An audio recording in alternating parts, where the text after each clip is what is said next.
Breast cancer की कहानी hero की जुबान। हाथ मेरा ब्रेस्ट पे एक बार अचानक से रात को सोते टाइम गया और मेरे को कुछ हार्डनेस फील हुआ। जब हार्डनेस फील हुई तो मुझे एकदम से लगा कि कहीं ये ब्रेस्ट कैंसर तो नहीं है। हर लेडी को पता होना चाहिए कि उसकी ब्रेस्ट नॉर्मल कैसे दिखती है, ताकि उसमें कोई भी बदलाव आए उसकी अपीयरेंस में। इंसान बचता नहीं है, दोबारा हो जाता है, ट्रीटमेंट बहुत महंगा है, बहुत सी चीज़ें ऐसी हैं जो कि डराती है इस बीमारी की। अगर माँ को ब्रेस्ट फीडिंग के दौरान पता नहीं चलता कि उन्हें ब्रेस्ट कैंसर है, तो क्या इसका उनके बच्चे पर कोई असर पड़ता है? आज हम बात करेंगे उस बीमारी की जो मानसिक रूप से ना सिर्फ पेशेंट को बल्कि पूरे परिवार को झकझोर कर रख सकती है। हम बात करेंगे ब्रेस्ट कैंसर की और आज की ये वीडियो स्पेशल इसलिए है क्योंकि अक्टूबर का महीना ब्रेस्ट कैंसर अवेयरनेस मंथ के तौर पर मनाया जाता है। हमें ये तो नहीं पता कि ब्रेस्ट कैंसर किसे होगा, कब होगा, लेकिन अगर साहस के साथ इसका सही इलाज कराया जाए तो आप इसे हरा ज़रूर सकते हैं। बिल्कुल ऐसा ही कर दिखाया है हमारी आज की special guest Mrs Kavita Sharma ने। मिसेस कविता, स्वागत आपका हमारे शो में। Thank you ma'am. Breast cancer पर आपके हर सवाल का जवाब देने के लिए हमारे साथ मौजूद है association of breast surgeons of India की प्रेसिडेंट और director professor department of surgery UCMS and GTB hospital doctor Navneet Kaur. Doctor Navneet, आपका भी स्वागत है। Thank you. शुरुआत करेंगे आज के मुश्किल सवाल से, ब्रेस्ट कैंसर की कहानी हीरो की जुबानी। मिसेस कविता, बताइए आपको ब्रेस्ट कैंसर कब हुआ और आपको इसके बारे में पता कैसे चला था? ये फरवरी फर्स्ट वीक 2023 की बात है। मिडनाइट मैं अपना हाथ मेरा ब्रेस्ट पे एक बार अचानक से रात को सोते टाइम गया और मेरे को कुछ हार्डनेस फील हुआ। जब हार्डनेस फील हुई तो मुझे एकदम से लगा कि कहीं ये ब्रेस्ट कैंसर तो नहीं है। तो तभी इमीडिएट मेरे को लगा कि इसको डिले नहीं करना चाहिए, जितना जल्दी डॉक्टर से बात करें, रिजल्ट आए, पता चले तो हम आगे ट्रीटमेंट शुरू करें। विद इन 2-3 डेज़ मैं डॉक्टर के पास गई, अपॉइंटमेंट लिया और उनसे जा कर के फिर जो डॉक्टर ने टेस्ट मुझे प्रिस्क्राइब करके दिए थे कि आपको टेस्ट कराने हैं, mammography, histopathology test, PET scan, ये सभी टेस्ट स्टेप बाय स्टेप होते हैं इस ट्रीटमेंट में।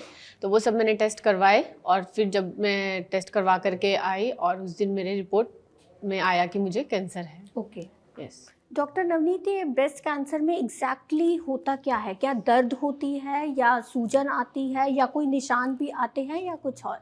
हाँ, ब्रेस्ट कैंसर के कुछ कॉमन सिम्टम्स हैं, जिसमें से सबसे ज़्यादा कॉमन है ब्रेस्ट के अंदर कोई लंप का महसूस होना, कोई गांठ का महसूस होना, जैसे कि कविता मैडम को महसूस हुआ। तो वो सबसे कॉमन सिम्टम है। पर इसी के साथ मैं ये भी कहना चाहूँगी कि हर जो लंप है ब्रेस्ट में वो कैंसर नहीं होता, क्योंकि लोग एकदम से डर जाते हैं कि बस ये अगर महसूस हुआ कुछ तो ये इसके अलावा और कुछ नहीं है बीमारी, और डर के मारे वो हॉस्पिटल नहीं आते हैं, क्योंकि उन्हें एक तरह से वो डिनाइल में होते हैं कि ये नहीं हो सकता मेरे को। जी।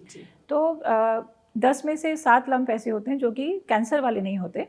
वो जो बीमारी है वो सिंपल तरीके से उसका इलाज हो जाता है, लेकिन 10 में से 3 या 4 लोगों का वो कैंसर निकलता है।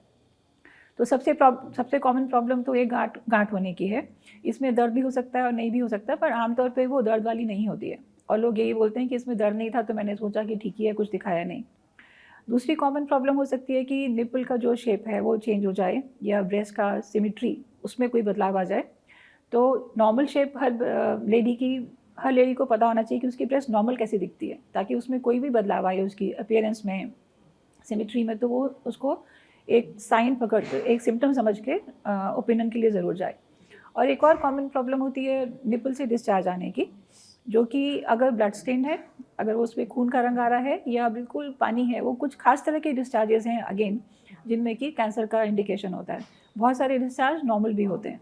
तो जो सिम्टम कैंसर के हैं वो ज़रूरी नहीं है कि वो कैंसर की ही वजह से आ रहे हों, लेकिन अगर ऐसा कुछ नोटिस होता है तो फिर डेफिनेटली उसको ओपिनियन की और चेकअप की ज़रूरत है। किस तरीके के डिस्चार्ज से हमें पता चलेगा कि अगर ऐसा डिस्चार्ज हुआ है तो ब्रेस्ट कैंसर है? हाँ, तो अगर उसमें ब्लड स्टेन है और अगर बिल्कुल पानी जैसा आ रहा है, नहीं तो नॉर्मली थोड़ा सा पीले रंग का पानी आना, थोड़ा सा ग्रीन कलर का पानी आना, या जो लोगों ने ब्रेस्ट फीड किया होता है वो कुछ साल तक थोड़ा उसमें से मिल्की डिस्चार्ज भी आ सकता है। ओके। तो अगर वो डिस्चार्ज है जो कि बगैर दवाई नहीं आता, उसके लिए चिंता की ज़रूरत नहीं है। लेकिन कोई अपने आप से डिस्चार्ज होकर कपड़े में लग रहा है और आपको दिखाई दे रहा है, तो वो थोड़ी खतरे की घंटी हो सकती है।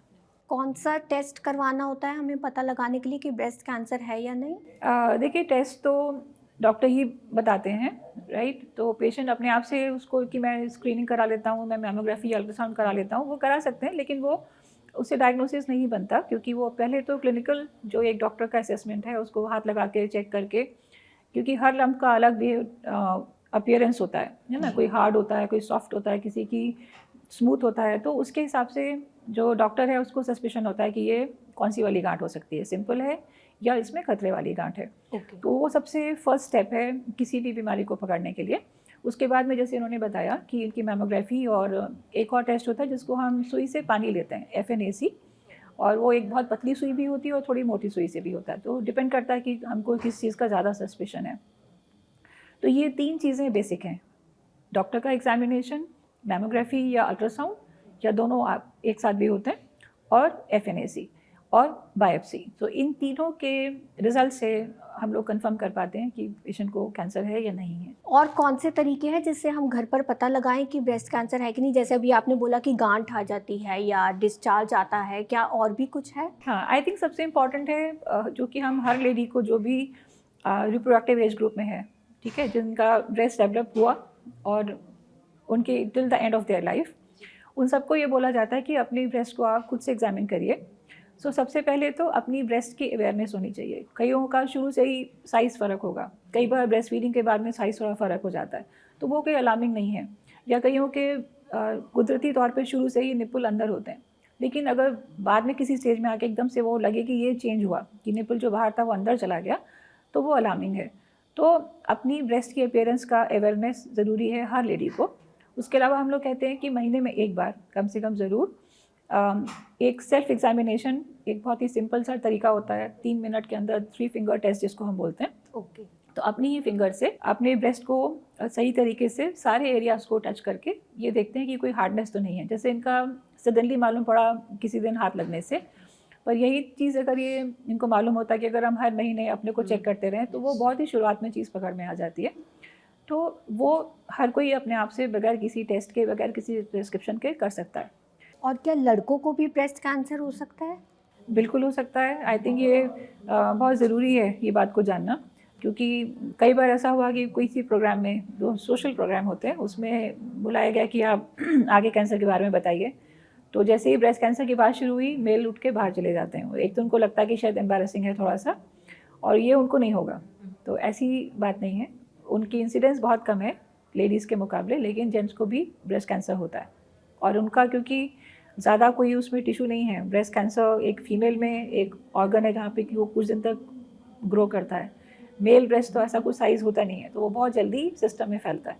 सो अगर उनको होता है तो वो बीमारी जो है थोड़ी सी एडवांस स्टेज में डायग्नोसिस बनता है, क्योंकि वो मान के चल रहे होते हैं कि हमें तो कैंसर नहीं होगा। तो क्या ट्रीटमेंट भी मेल और फीमेल का एक ही है? ऑलमोस्ट कुछ दवाइयाँ फ़र्क होंगी, क्योंकि मेल ब्रेस्ट और फीमेल ब्रेस्ट डिफरेंट है, लेकिन जो दवाइयाँ उसमें काम करती हैं, सेम दवाइयाँ ब्रेस्ट कैंसर मेल के लिए भी यूज़ होती हैं। डॉक्टर नवनीत, कई अफवाहें भी हैं ब्रेस्ट कैंसर पे जो मैं चाहती हूँ आप दूर करें। कुछ लोगों का मानना है कि हेयर डाई या हेयर कलर में बहुत सारे ऐसे केमिकल्स होते हैं जिसकी वजह से ब्रेस्ट कैंसर हो सकता है, क्या ये सही है? देखिए, हेयर डाई केमिकल से ब्रेस्ट कैंसर तो नहीं होता, उसका कोई एसोसिएशन प्रूवन नहीं है। लेकिन जो भी चीज़ें हमारी एनवायरनमेंट में अनहेल्दी हैं और ये सब चीज़ें, तो one has to make a choice. आजकल हर कोई हेयर डाई करना चाहता है, कोई 60 साल, 70 ईयर्स, 80 ईयर्स, सब लेडीज़ आपको मिलेंगी कि वो हेयर डाई करती हैं। मैंने हेयर डाई किया हुआ है फॉर दैट मैटर, तो वो तो एक हमारा लाइफस्टाइल बन गया है। लेकिन ये सब चीज़ें बॉडी को कहीं ना कहीं हार्म करती हैं।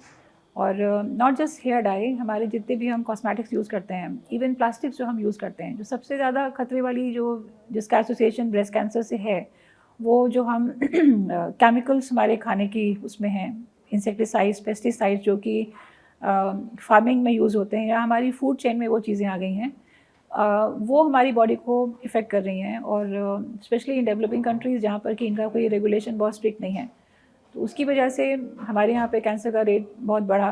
बहुत यंग पेशेंट्स को बगैर किसी वजह के कैंसर होने का डायग्नोसिस बनना शुरू हुआ। और कुछ हद तक हम मानते हैं कि जो हमारा इन्वायरमेंट पोल्यूशन है वो केमिकल्स हैं, इंसेक्टिसाइड्स हैं, पेस्टिसाइड्स हैं जो हमारी फूड चेन में, हमारे उस सब में ऐड ऑन होते जा रहे हैं, वो हमारी बॉडी को डैमेज करते हैं। सो आपके सवाल का जवाब ये है कि हेयर डाई से कोई ऐसे इमीडिएट कैंसर का रिस्क ब्रेस्ट के लिए नहीं है। और क्या टाइट कपड़े पहनने से ब्रेस्ट कैंसर होता है? No, nothing of that sort. लेकिन कुछ लोग तो ये भी कहते हैं कि अगर पेट के बल सोते हैं तो ब्रेस्ट कैंसर के चांसेस बढ़ जाते हैं।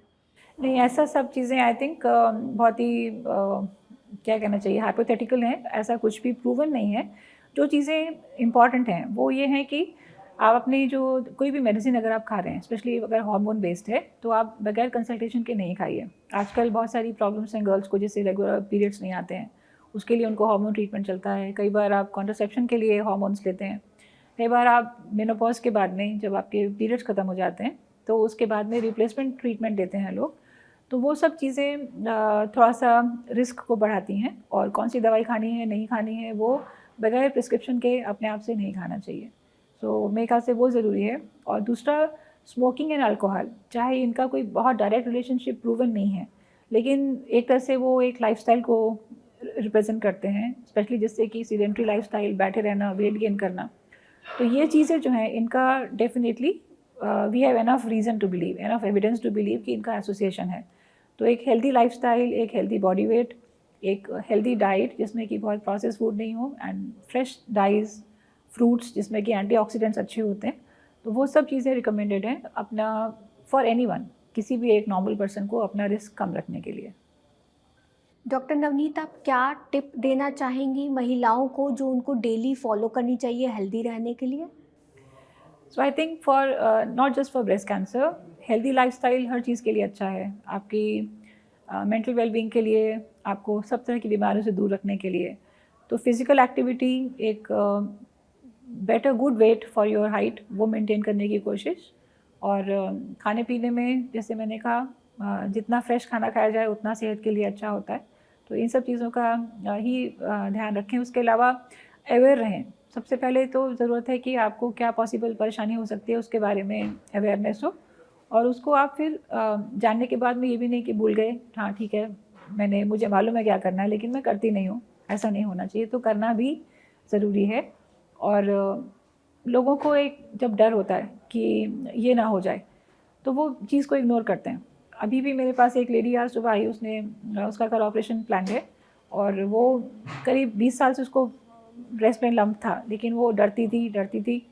क्या वो लम्प कई बार कुछ महीनों से बढ़ना शुरू हुआ, उसमें पेन वगैरह शुरू हुआ, लेकिन जब तक वो स्किन से बाहर नहीं आ गया, होम्योपैथिक का ट्रीटमेंट फेल नहीं हो गया, तब तक वो डॉक्टर को दिखाने नहीं आई, क्योंकि वो डरती थी। तो डरने से तो प्रॉब्लम सॉल्व नहीं होगी। सो मेरे ख्याल से अगर कोई चीज़ है तो उसको फेस करना, फियर को ओवरकम के फेस करना बहुत ज़रूरी है। और एक ओपिनियन लेने से कम आप चैन की नींद सो सकते हैं। आपकी प्रॉब्लम नहीं है तो आप यू कैन मूव ऑन, और अगर है तो उसका इलाज ज़रूरी है। उसको डिले करने से कोई फ़ायदा नहीं होगा। और Mrs Kavita, as a warrior आप क्या मैसेज देना चाहेंगी हमारे दर्शकों को? मैं तो सबको यही कहूँगी कि ये जो लाइफ है बहुत सुंदर लाइफ है। मेरी माँ कहती थी कि ये बेटा हीरा जन्म है, इसको अच्छे से जी के जाना। तो मैं यही बोलूँगी कि जो आपको लाइफ मिली है, आपको आगे नहीं मिलती है। ये इसी टाइम को जितना ज़्यादा मैक्सिमम आप यूटिलाइज़ कर सको, एक सिंगल मोमेंट को एंजॉय करो। किसी भी टेंशन को लेकर के अपने आप को और परेशान मत ना करो। वो ज़्यादा अच्छा है कि जो इतना अच्छा टाइम है उसको ही अच्छा और अच्छा बनाओ। शुक्रिया मिसेस कविता, अपनी स्टोरी से हम सबको मोटिवेट करने के लिए। Thank you. डॉक्टर नवनीत, आपका भी शुक्रिया हमें ब्रेस्ट कैंसर के बारे में अवेयर करने के लिए।